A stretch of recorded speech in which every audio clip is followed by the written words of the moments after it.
네, 교회 여러분, 오늘 2월 22일 새벽입니다. 화요일 새벽 예배 시작하도록 하겠습니다. 오늘 함께 나눌 성경 말씀은 마태복음 13장 33절 한 절입니다. 제가 봉독해 드리겠습니다. 또 비유로 말씀하시되 천국은 마치 여자가 가루 서말 속에 갖다 넣어 전부 부풀게 한 누룩과 같으니라. 아멘. 네, 한 절인데 이렇게 떠듬떠듬 읽어서 죄송합니다. 네, 오늘은 누룩 비유가 되겠습니다. 앞선 겨자씨 비유와 누룩 비유는 그냥 하나로 묶어서 하시는 경향이 많은데 저는 비록 한 절이지만 갖고 있는 의미가 매우 유의미한 그리고 가치 있는 그런 말씀이라서 오늘 한 절이지만 함께 좀 나눠보도록 그렇게 하겠습니다. 역시 하나님의 나라의 양상에 대해서 이제 말씀하시는 것인데요. 어제도 말씀을 드렸던 것처럼 예수님께서 지금 베푸시는 하나님의 나라의 사역이 사람들의 눈에는 매우 보잘것없는 것으로, 작은 것으로 보였던 거죠. 그렇지만은 우리가 확신하는 것은 확실히 알고 있는 사실대로 그처럼 보잘것없어 보였던 예수님의 생애와 사역을 통해서 하나님의 나라가 이 땅에 이제 임했고요. 그 구원의 시대가 우리 가운데 온전히 이어져 왔다는 점입니다.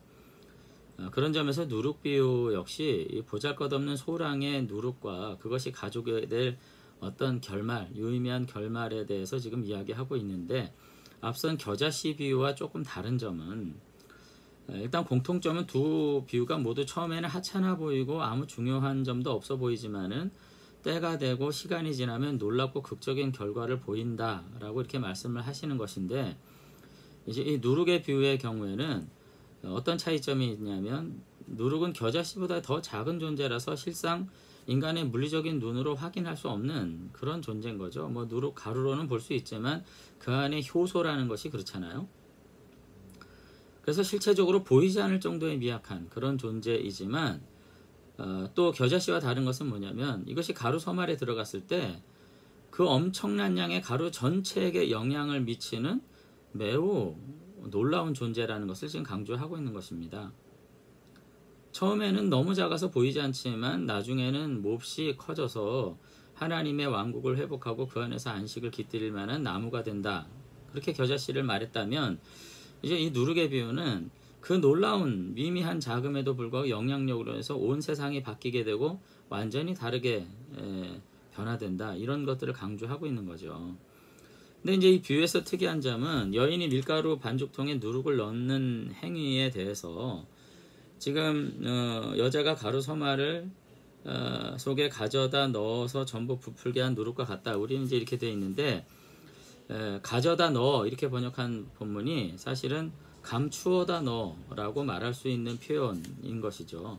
그러니까 누룩을 몰래 넣을 이유가 하나도 없는데 이와 같은 표현을 한 이유는 하나님의 나라가 이 세상에 이제 들어오는 상황이 매우 은밀하다는 점을 강조하기 위한 것인 것 같아요.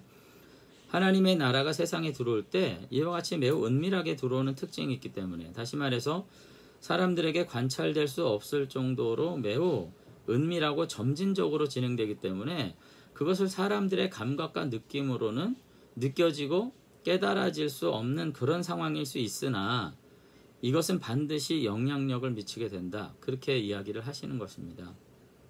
그러니까 우리들이 신앙생활을 한다고 해서 그것이 당장 어떤 큰 영향력을 미치거나 내가 교회에 출입하고 내가 신앙생활을 한다고 해서 그것이 이웃들과 가족들에 볼 때 무슨 큰 어떤 변화로서 늘 다가오지 않을 수도 있는 것이죠.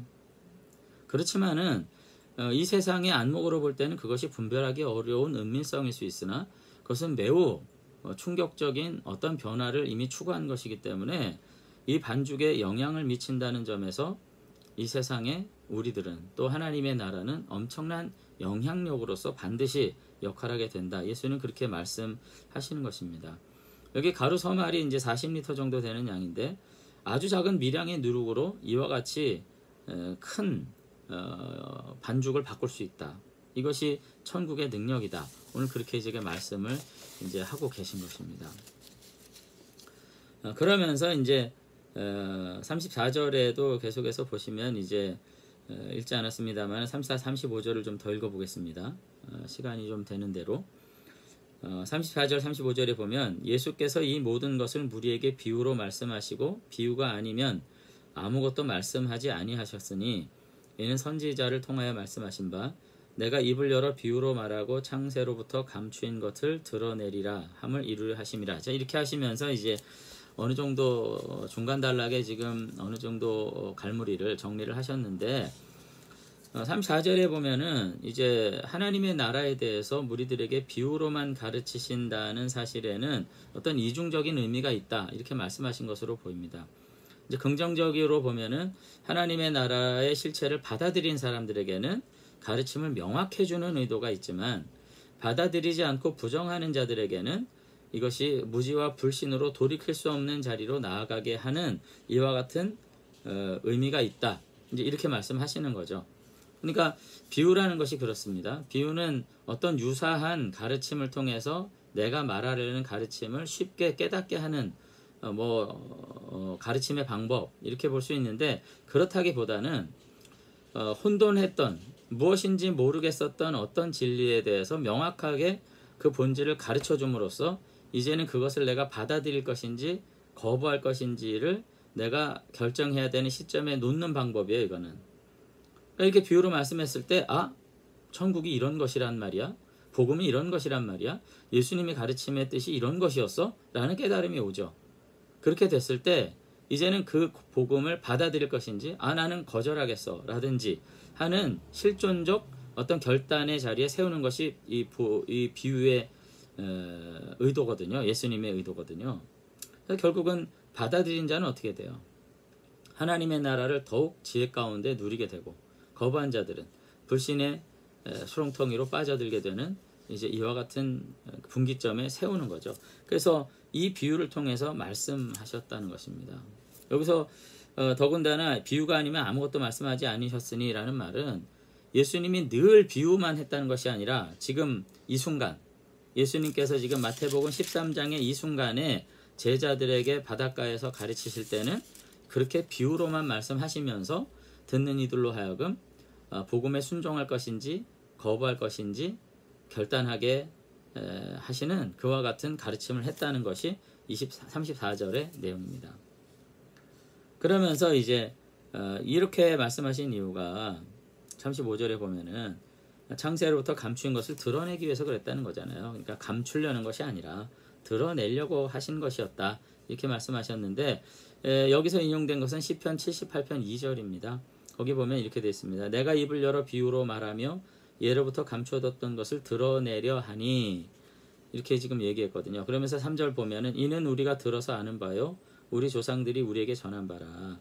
우리가 이를 그들의 자손에게 숨기지 아니하고 여호와의 영예와 그의 능력과 그가 행하신 기이한 사적을 후대에 전하리로다. 이러면서 이 아삽이 지금 이 시편을 노래한 거예요. 근데 이제 아삽이라는 분이 누구냐? 이제 다시 한번 보면은 역대하 29장 30절에 보면 그는 선지자예요. 거기 보면 히스기야 왕이 귀인들과 더불어 레위 사람들을 명하여 다윗과 선지자 아삽의 시로 여호와를 찬송하며 이렇게 돼 있거든요. 아삽은 선지자입니다. 자, 그런 이유로 유대인들은 종종 시편을 선지자의 글이라고 생각했고요. 실제로 선지자의 글로 인정을 했습니다. 왜? 저자가 선지자이기 때문에 선지자가 부른 노래니까. 자, 다윗도 마찬가지고요.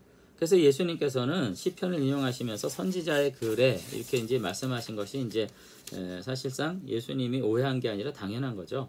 그래서 시편을 인용하시면서 결국은 자신에게 이와 같은 선지자의 글이 온전히 이루어졌고 그 선지자의 예언에 따라 비유로서 창세로부터 주어진 모든 하나님의 가르침을 지금 내가 비유로 너에게 전한 것이다. 그렇게 말씀을 하셨다는 겁니다.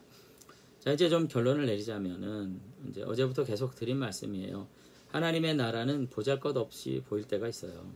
겨자씨와 같고 감추어 넣은 누룩과도 같아요. 매우 작고 본질적이지 않은 것 같아 보여요. 하찮아져서 하찮은 것처럼 보여서 무시당할 수도 있고 또 복음이 무슨 능력이 있다고 하지만 세상을 압도하는 권위로서 역할하지 않을 수도 있어요. 그러나 하나님의 나라의 시작은 그 끝을 그대로 보여주는 것만은 아닙니다. 위대한 반전이 있다는 거죠. 하나님의 나라는 모든 새들이 그 가지에 와서 깃들일 만한 큰 나무가 되고 가루 서말이 완전히 부풀게 되는 놀라운 변혁의 역사를 가져오는 것이기 때문에 하나님의 나라는 이와 같이 매우 영광스럽다 하는 것을 예수님은 계속해서 이야기하시면서 지금 현실의 모습 속에서 너희들이 보이지 않는 것으로 인해서 오히려 하나님의 나라를 대적하는 위치에 서지 마라. 오늘 그렇게 말씀하시고 있는 것을 볼 수 있습니다. 결국 우리의 역사도 그러해야 되겠죠. 양으로 역사하는 거. 여러분 제가 비하하는 것은 아닙니다만 이슬람 그분들이 여러분 함께 모여가지고 순례자들이 모여가지고 사고 나고 하는 거 보세요. 엄청난 숫자가 모입니다. 우리도 한때 그런 것들 추구했었죠. 여의도 광장에 모이고 어떻게 하고. 그렇지만 하나님의 나라의 역사는 이와 같이 분량으로 이루어지는 역사는 아닙니다. 그리고 또 기독교를 말할 때 우리가 승리주의 많이 말해요. 다른 종교보다 우월하다 이렇게 하면서 굉장히 승리주의를 말하기도 하지만은 이 모든 것에서 하나님 나라의 본질이 있는 것만은 아닙니다. 오히려 잠잠히 우리가 보이지 않는 곳에서 하나님의 사람으로 살아가는 것, 하나님의 나라가 도래하는 것이 느껴지고 보이지 않아서 은밀하게 보여요. 어느 순간 우리가 좀 더 자자, 좀 더 절자 할 때 정말로 하나님의 나라가 도적과 같이 임할 것입니다. 교회는 종말을 향하고 있고 이 종말에는 하나님의 영광의 나라가 준비되어 있기 때문에 이 새로운 창조의 빛 아래 우리가 살게 될 나라가 분명히 도래하고 있음을 여러분들이 기억하실 수 있게 되시길 바랍니다. 그래서 이사야 선지자는 이사야 65장 17절에서 보라 내가 새 하늘과 새 땅을 창조하나니 이전 것은 기억되거나 마음에 생각나지 아니할 것이라 이렇게 말씀하셨고요. 요한계시록 21장 1절에서 사도 요한은 또 내가 새 하늘과 새 땅을 보니 처음 하늘과 처음 땅이 없어졌고 바다도 다시 있지 않더라. 오늘 하나님께서 첫 창조의 그 거룩한 모습들을 회복하실 때 이와 같은 양상으로 회복될 것을 바라보면서 모두가 다 마지막까지 신앙 아래 하나님을 섬겼던 것을 볼 수 있습니다. 오늘 우리가 이 사도적 신앙과 선지자들의 신앙을 본받아서 우리들의 삶을 살아가게 될 때 비록 미약한 것 같지만 도래할 하나님의 나라의 영광을 바라보면서 다시 한번 소망 삼는 저와 여러분들이 되시면 좋겠습니다. 한번 기도하겠습니다. 네, 하나님 아버지, 오늘 누룩비유와 더불어서 이제 예수님께서 비유로 말씀하신 이유가 무엇인지에 대해서 우리가 다시 한번 상고해 보았습니다. 여전히 미약한 우리들의 모습들이 때로는 현실을 답답한 가운데 가두고 그래서 소망 없는 세상을 살아가는 것처럼 우리가 좌절할 때가 많이 있습니다. 하나님, 그러나 오늘 주님의 복음의 능력이 영광스럽게 나타날 것을 다시 한번 소망하면서 그 복음의 능력을 현실 속에서 우리들에게 물리적인 힘으로 다시 한번 생각하는 어리석음 속에 살지 않도록 하나님께서 우리를 붙잡아 주시기를 원합니다. 날마다 우리 안에서 능력으로 역사하시는 하나님을 다시 한번 더욱 느낄 수 있도록 믿음으로 우리의 생애를 맡기고 순종하며 나가는 가운데 아버지 하나님의 거룩한 나라를 내 안에서 누리고 그것으로서 시대와 세상 앞에서 거룩하게 전하는 영향력 있는 믿음의 사람들로 살아갈 수 있도록 하나님께서 우리를 붙잡아 주시옵소서. 우리로 인해서 변화될 하나님의 나라, 그리고 우리 안에서 역사하실 하나님의 나라를 우리가 함께 살아가면서 충성하는 믿음의 사람 되도록 아버지께서 축복해 주시옵소서.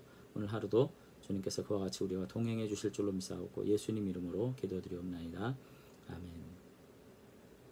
네, 감사합니다. 오늘도 다시금 미약한 것 같지만 그 안에 생명의 능력을 가지고 살아가는 존재들로서 우리와 가정과 일터에서 믿음으로 승리하시는 저와 여러분들이 되시면 좋겠습니다. 평안한 한 날 보내시기를 축원합니다. 감사합니다.